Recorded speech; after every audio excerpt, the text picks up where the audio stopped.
Hello everybody, I'm Movie Wisecracker, and I am doing a movie review for Jaws. And I really love this film. It's directed by Steven Spielberg, starring Robert Shaw, Richard Dreyfuss. I love this film, honestly. What I love about this film is that it was made with practical effects, basically. And the thing I love most about this is also the main character portrayed by Roy Scheider. Amazing performance of Sheriff Brody. Amazing. I really, really enjoy this film, honestly. This film came out in 1975, and it's still considered one of the best shark films ever made on the silver screen. I really love this film.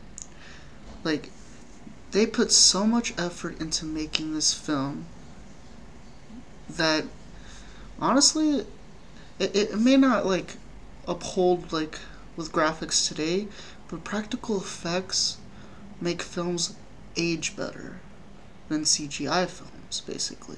That's what I love about this film. I enjoy this film because it brings together three main characters on an adventure. It's basically an adventurous film, which is also falls in the horror genre because it's about a killer shark named Jaws, basically.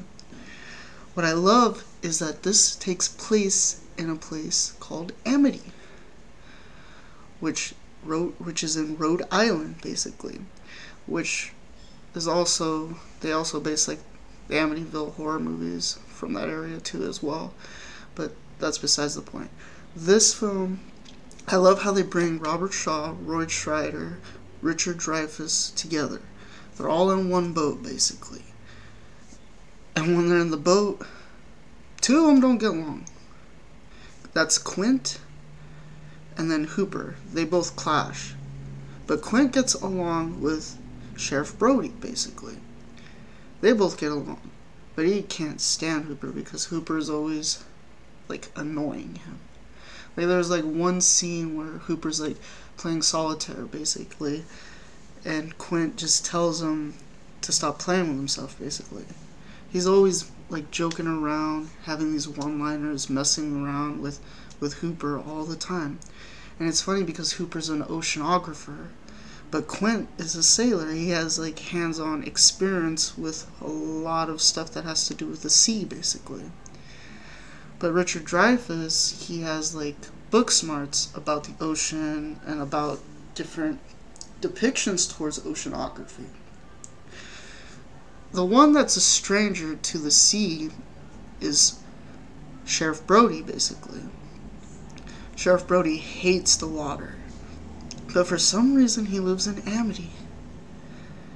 And honestly, he just does not want to be in the water, but he has to because he has to help find this shark that killed a few people. There's this amazing scene that they brought to life showing the little boy going into the water, talking to his mother, and all you could see is this floaty coming back from the current in the water, and you see the blood and his floaty, but you don't see the boy. This is how you make a practical effect horror film, basically.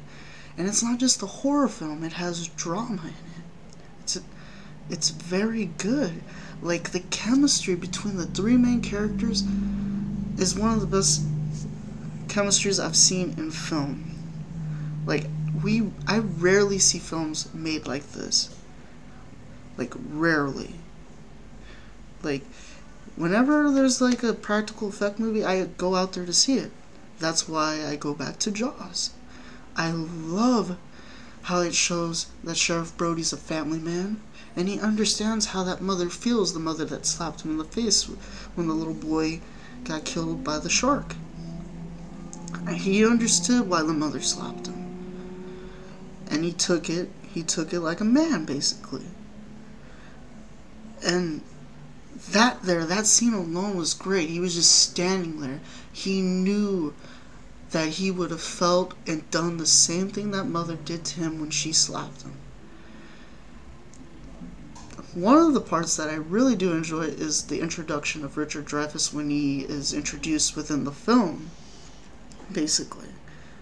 Like, I kind of wish he was in the sequel. But then again, Richard Dreyfuss doesn't like to do sequels, honestly. And it's just, I love the musical score. John Williams, of course. And we all know who John Williams does, and we all know his work. And it's really good here. It's a simple score, but yet you can feel it. Like when you hear the music when the shark's coming, it feels like the shark's coming to you. That's what's so great about this film. Like, yeah, they had a mechanical shark, but they worked with it, you know? They worked with the low budget, they worked with everything within this film. But besides the shark and the music score, you get some of the finest acting that you'll ever see on film. Like, my favorite character besides Brody is Quint, because he wants to kill this shark. He'll do anything to kill this shark. Like, there was a point where he broke his CB radio on his ship when Brody was trying to call for help. And Brody had a huge fit when that happened, because that's their only way to get back home. Like, the sad thing about this film is, during filming, like they killed off Robert Shaw because they knew he was dying, basically. So they killed off his character in this film, which is really sad, because this is such a great character he embodies in this film. Like, there's a scene when there's like a whole bunch of people together trying to get people to hunt down and kill this shark. And you see him enter the room. You see Robert Shaw enter the room. Like you can hear him clawing his nails on a chalkboard. That's how he's introduced. Like that scene when you hear his hands rubbing on the chalkboard, it caught everybody's attention, and then he's like, "I'll catch that great white for you." And basically, that's when we see Quint. Like, what I love about Quint is when he talks about the USS Indianapolis. Like, he talks about how there was a whole bunch of, like, sharks within the vessel of the ship. And he talked about how dark the eyes of a shark is. And he's like, have you ever seen the eyes of a shark? And how purely dark it is. And this embodies more of the character of Jaws itself, because it's scary, you know? Like, you can imagine what it was like for Quint to be on that sinking ship, and all those sharks tearing up those people. Like, you don't have to, it doesn't have to be on the film to be great. Like, when he talks to Hooper, and he talks to Brody about the story about the Indianapolis, it's a great story. Like, it drags you in his story. Like, you feel for him. You could see it in his eyes that he was experiencing something awful, and that it terrified him. Like, it really terrified him. And both Brody and Hooper, while they're listening to Quint, they believe him. They believe his story. Like, and that's what makes this film so great. Like, they don't need a huge budget to make a great film. That is why this film is so genuine for moviegoers. I love this film. Like, like I enjoy the sequels. I do from time to time. Like, they're not the greatest sequels, but I do enjoy the first one the most. Like, it's just the chemistry between the three actors. They're in one boat the whole movie, and then there's a shark they're hunting. And honestly, it gets to the point where the shark's hunting them. That's what makes this great. Like, when they're in the boat, they're like singing like this song, and they sing it together, but then they stop suddenly because the boat is being hit by the shark.